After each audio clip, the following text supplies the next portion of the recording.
J'ai toujours tout fait pour ma famille. J'ai travaillé sans relâche pour les aider, en particulier mon jeune frère Antoine. Il était le préféré, le charmeur, mais aussi l'irresponsable. Je n'aurais jamais imaginé qu'il irait aussi loin. Je m'appelle Élise. J'ai 32 ans et jusqu'à récemment, je pensais connaître ma famille. Je travaillais comme analyste financière dans une entreprise à Paris. Un emploi stable, bien payé, le genre de situation que mes parents aimaient mettre en avant quand on leur demandait ce que devenaient leurs enfants. Ils oubliaient souvent de mentionner que la stabilité financière de la famille reposait en grande partie sur mes épaules. Et j'ai toujours accepté ce rôle, avec une sorte de résignation douce amère. Après tout, c'était ma famille. Mon frère, Antoine, de 2 ans mon cadet, était différent. Antoine, c'était le charme. Beau parleur, toujours souriant, il avait ce don de séduire et de se faire pardonner n'importe quoi. Il avait enchaîné les petits boulots sans jamais vraiment se poser, vivant au jour le jour, un peu comme un électron libre, toujours avec cette excuse qu'il cherchait sa voie. Nos parents, surtout notre mère, fermaient les yeux sur ses frasques, le trouvant créatif et artiste incompris. Moi, j'étais la sérieuse, celle sur qui on pouvait compter, celle qui réussissait sa vie. Le contraste était flagrant et profondément injuste, mais j'avais appris à vivre avec. Enfin, c'est ce que je croyais.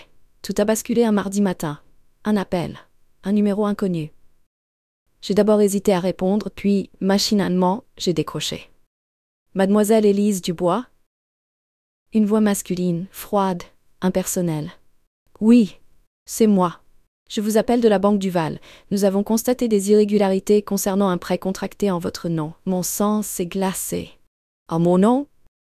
Je n'avais jamais contracté de prêt, hormis mon prêt étudiant remboursé depuis des années. Je ne comprends pas. Il doit y avoir une erreur. Ma voix était soudainement devenue hésitante, incertaine. Il s'agit d'un prêt personnel conséquent, contracté il y a 3 mois. Tes échéances sont impayées. Nous devons régulariser la situation au plus vite. L'homme a continué de parler, énumérant des chiffres, des montants astronomiques qui résonnaient dans mon crâne comme un coup de tonnerre. Je l'écoutais, hébété, incapable de comprendre, de réaliser. Un prêt. Des milliers d'euros. En mon nom. J'ai raccroché, le cœur battant la chamade, les mains moites. J'ai vérifié mon compte en banque en ligne. Rien d'anormal à première vue. Mais cette histoire de prêt, un mauvais pressentiment s'insinuait en moi. Une angoisse sourde, grandissante. L'après-midi, je n'ai pas réussi à me concentrer sur mon travail. Les chiffres, les graphiques, les analyses, tout me semblait soudainement insignifiant, dérisoire. Je repensais à cet appel, à cette voix froide, à ces mots « irrégularité »,« échéance impayée ». Je devais en savoir plus. Le soir même, après le travail, je suis allée directement à la Banque Duval, l'adresse que l'homme m'avait indiquée. Le guichetier, après vérification, m'a confirmé l'existence du prêt. Un prêt de 50 000 €. Contracté en mon nom, avec ma signature. Je suis restée sans voix. 50 000 €. Une somme colossale. Pourquoi faire? Et comment? Je n'avais jamais signé le moindre document pour un prêt de cette ampleur. Le guichetier, visiblement mal à l'aise face à mon désarroi, m'a expliqué qu'une demande de prêt avait été faite en ligne avec une pièce d'identité à mon nom et une signature électronique. Il m'a montré une copie de la pièce d'identité. C'était bien ma carte d'identité. Mais la signature, elle ressemblait à la mienne, vaguement, mais il y avait quelque chose d'étrange, de forcé. En rentrant chez moi, le puzzle a commencé à se mettre en place, lentement, douloureusement. 50 000 €. Antoine avait des problèmes d'argent, ça c'est une évidence. Des dettes de jeu, disait-on dans la famille, toujours minimisées, toujours excusées. Mais 50 000 €, c'était d'une autre dimension. J'ai appelé Antoine, plusieurs fois. Son téléphone sonnait dans le vide, puis tombait sur messagerie. J'ai envoyé des messages, pas de réponse. L'angoisse montait en flèche. Enfin, tard dans la soirée, il a répondu à un de mes messages. « T'inquiète pas, je suis occupé, je te rappelle demain. » Laconique, évasif, typiquement Antoine. Le lendemain, j'ai attendu son appel toute la journée. Rien. Le soir, je l'ai rappelé. Encore et encore. Toujours la messagerie. J'étais à bout de nerfs. Il fallait que je le voie, que j'ai des explications. J'ai décidé d'aller chez nos parents. Antoine logeait toujours chez eux. Le temps de se retourner, comme il disait. Une situation qui durait depuis des années. Quand je suis arrivée, la maison était calme, silencieuse. Mes parents étaient dans le salon, devant la télévision. Ils m'ont accueilli avec leur sourire habituel, un peu forcé, un peu distant. « Élise, ma chérie, qu'est-ce qui t'amène » Ma mère, toujours le ton enjoué, même quand rien ne justifiait cet enthousiasme. « Il faut que je vous parle d'Antoine, et d'un problème. Grave. » J'ai essayé de rester calme, de ne pas laisser transparaître la panique qui me rongeait. Ils se sont regardés, un bref échange de regards complices, puis mon père a soupiré. « Antoine encore ? Qu'est-ce qu'il a fait cette fois ?» Un ton las, résigné, comme si c'était une rengaine, une habitude. Je leur ai raconté l'appel de la banque, le prêt, les 50 000 €, ma signature falsifiée. Je les ai vus se figer, leur sourire s'effacer, leur visage se crisper. Un silence pesant s'est installé dans le salon. Un silence chargé de tension, de non-dits, de mensonges. Enfin, ma mère a brisé le silence. Sa voix était devenue étrangement aiguë, presque stridente. « C'est impossible, Élise. Tu dois te tromper. Antoine ne ferait jamais ça. » Un déni catégorique, immédiat. « Maman, je ne me trompe pas. J'ai été à la banque, j'ai vu les documents. C'est un prêt en mon nom, avec ma carte d'identité et une signature qui y ressemble. Mais je n'ai jamais signé ça. » Mon père s'est levé, a commencé à arpenter le salon, visiblement agité. « Il doit y avoir une explication, Élise. Tu dois mal comprendre. Antoine a peut-être eu besoin d'argent pour une urgence. Tu sais comment il est, un peu tête en l'air. » Toujours ces euphémismes, ces excuses bidons. « Papa, 50 000 €, ce n'est pas une urgence, c'est une fortune. Et comment expliquez-vous ma signature? Ma carte d'identité ?» Ma voix montait d'un cran, la colère commençait à poindre. Ma mère s'est levée à son tour, m'a regardé droit dans les yeux, un regard dur, accusateur. « Et toi, Élise, tu es sûre de n'y être pour rien? Tu n'aurais pas, par hasard, oublié d'avoir signé quelque chose? Tu es tellement absorbée par ton travail, parfois. » J'étais sidérée. Ils étaient en train de me blâmer.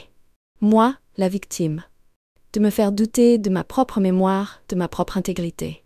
La colère s'est transformée en rage. « Vous n'allez pas me faire croire que c'est de ma faute? Que j'ai contracté un prêt de 50 000 € sans m'en rendre compte? Vous vous moquez de moi ?» Mon père s'est arrêté de marcher, m'a regardé avec un air grave, presque solennel. « Élise, il faut penser à la famille. On ne va pas faire d'histoire pour ça. Antoine a peut-être fait une erreur, un moment d'égarement, mais c'est ton frère. Il a besoin de notre soutien. » « Mon soutien? Vous voulez dire mon argent, c'est ça? Vous voulez que je paie pour ses dettes? 50 000 €. Vous réalisez la somme? » Ma mère a soupiré, un air de martyr. « Élise, sois raisonnable. On ne va pas laisser Antoine dans la panade, imagine les conséquences, il pourrait se retrouver en mauvaise posture. » Sous-entendu avec des créanciers peu recommandables. L'éternelle rengaine. Antoine, la pauvre victime fragile qu'il fallait protéger à tout prix. Et moi alors? Vous pensez à moi? À mes conséquences? C'est mon nom qui est engagé, c'est mon argent qui est en jeu. Et vous me demandez de payer sans broncher? J'étais au bord des larmes, un mélange de colère, de frustration, de dégoût. Mon père s'est approché de moi, a posé une main compatissante sur mon épaule. « Élise, ma fille, écoute-moi. On va trouver une solution. On va t'aider à rembourser ce prêt. On va se serrer les coudes, comme une famille. Mais il faut qu'on reste unis.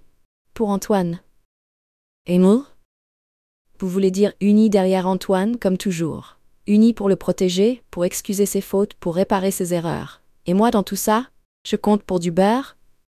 J'ai repoussé sa main, je me suis reculée, les larmes ont commencé à couler. Ma mère s'est interposée, a mis ses mains sur mes joues, un sourire forcé, compatissant. « Élise, ne sois pas comme ça. On t'aime, tu sais. Mais Antoine, il est différent. Il a besoin de nous, plus que toi. Tu es forte, tu es indépendante, tu t'en sortiras. Lui, il est fragile, il peut facilement basculer. Fragile, Antoine? Celui qui se permettait de me voler 50 000 €, de mettre ma vie en danger, était fragile? Et moi, parce que j'étais forte et indépendante, je devais tout supporter, tout accepter, tout payer. Vous êtes incroyable, vous savez? Vous êtes vraiment incroyable. Vous êtes prêt à tout justifier, à tout excuser pour Antoine, même à me sacrifier. Et vous appelez ça de l'amour? Moi, j'appelle ça de l'injustice, de la manipulation, du mépris. J'ai tourné les talons, j'ai claqué la porte de la maison, les larmes ruisselant sur mes joues. J'ai couru jusqu'à ma voiture, je me suis engouffrée à l'intérieur, j'ai démarré en trombe, laissant derrière moi mes parents, leur maison, leur famille toxique. Toute la nuit, j'ai tourné en rond dans mon appartement, incapable de dormir, rongée par la colère et l'amertume. Je repensais à toutes ces années où j'avais tout fait pour ma famille, où j'avais sacrifié mes envies, mes rêves, pour les aider, pour les soutenir. Et voilà comment ils me remerciaient. En me trahissant, en me volant, en me blâmant. Le lendemain matin, je suis allée voir un avocat. Ma meilleure amie Chloé m'avait conseillé un de ses anciens camarades de fac, spécialisé en droit bancaire, Maître Lemoine. Il m'a écouté attentivement, sans m'interrompre, prenant des notes, un air grave et concentré. Quand j'ai eu terminé mon récit, il a soupiré, a enlevé ses lunettes, les a nettoyées avec un coin de sa cravate. « Mademoiselle Dubois, votre situation est délicate, mais pas désespérée. La signature électronique, si elle est falsifiée, rend le prêt caduc. Il faut prouver la falsification, bien sûr. Mais c'est possible. Nous allons engager une procédure. Une plainte pour fraude et usurpation d'identité et une demande d'annulation du prêt auprès de la banque. » Ces mots étaient rassurants, professionnels, mais je sentais qu'ils mesuraient la difficulté de la tâche. Prouver la falsification, attaquer la banque, affronter ma famille. Le chemin s'annonçait long et ardu. « Maître, je dois vous avouer quelque chose. Je crois savoir qui a contracté ce prêt.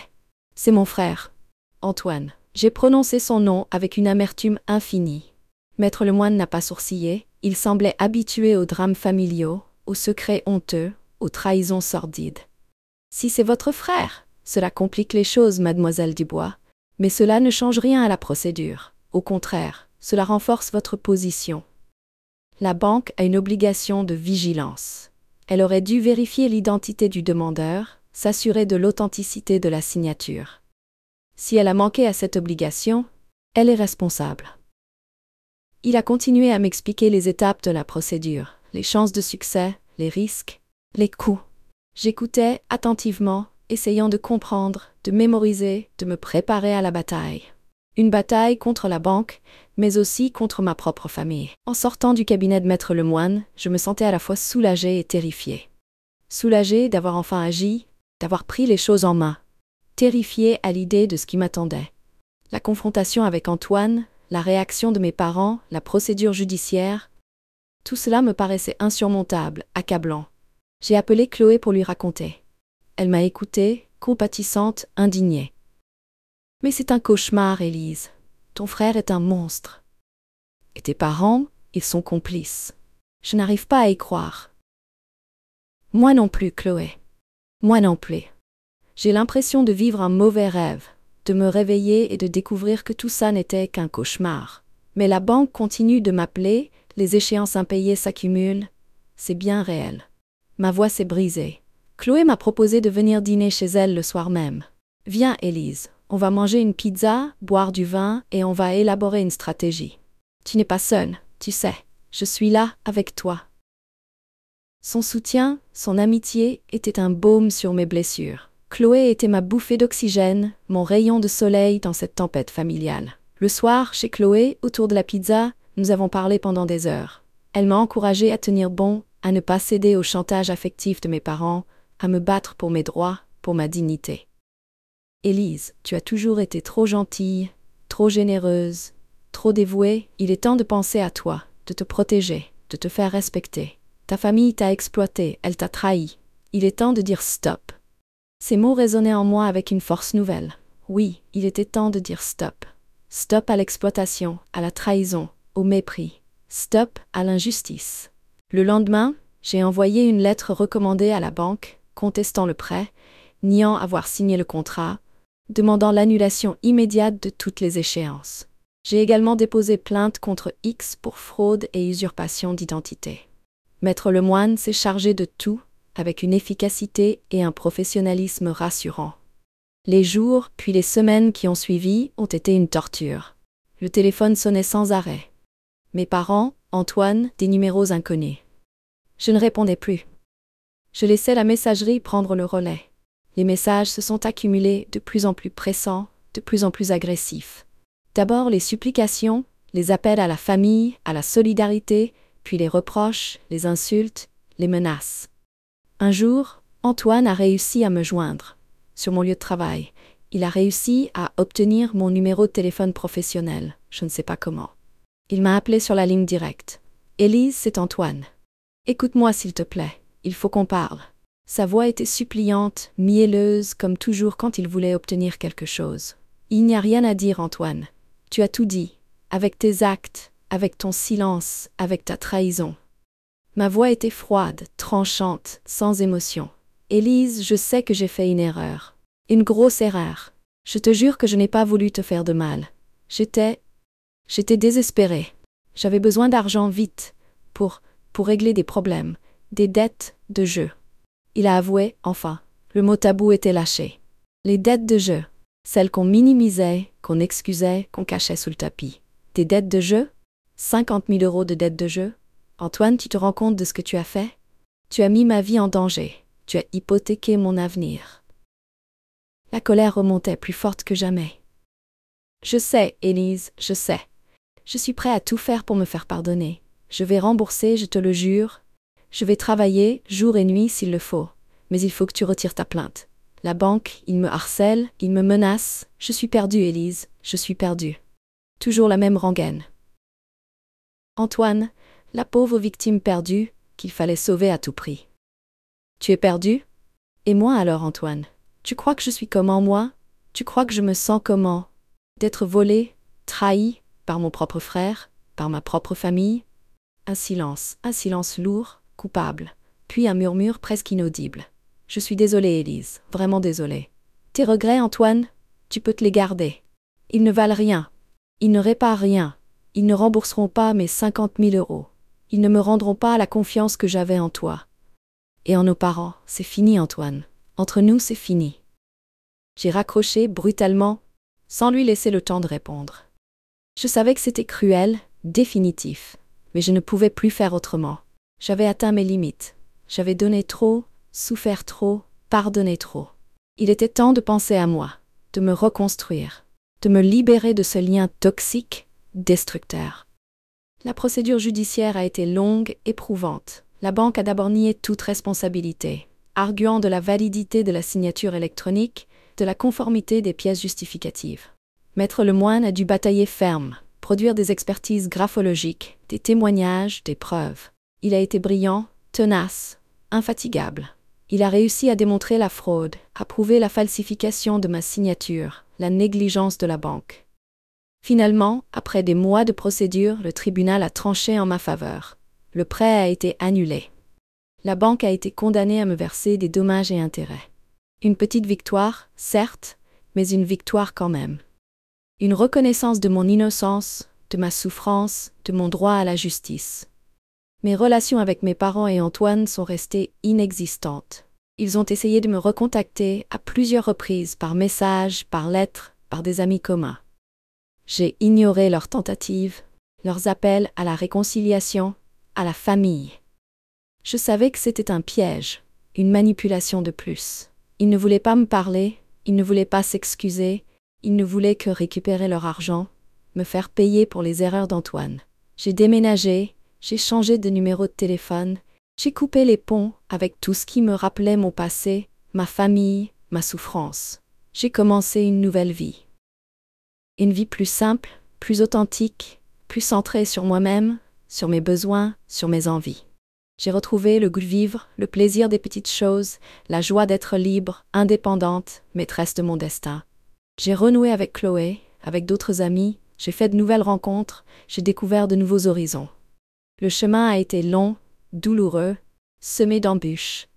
Les cicatrices sont encore là, profondes, invisibles, mais elles ne me font plus souffrir. Elles sont le témoignage d'une épreuve surmontée, d'une victoire arrachée, d'une renaissance accomplie. Aujourd'hui, je suis Élise Dubois, analyste financière à Paris. Mais je suis aussi Élise, la femme libre, indépendante, forte, qui a su dire non à l'injustice, à la manipulation, à la trahison, qui a su choisir sa propre voie, son propre bonheur. Et ça, c'est la plus belle des victoires. Celle qui n'a pas de prix, celle qui me rend fière de moi, enfin. celle qui me permet de regarder l'avenir avec confiance, avec sérénité, avec espoir. Loin de ma famille toxique, loin du passé douloureux, loin des illusions perdues, juste moi et ma nouvelle vie.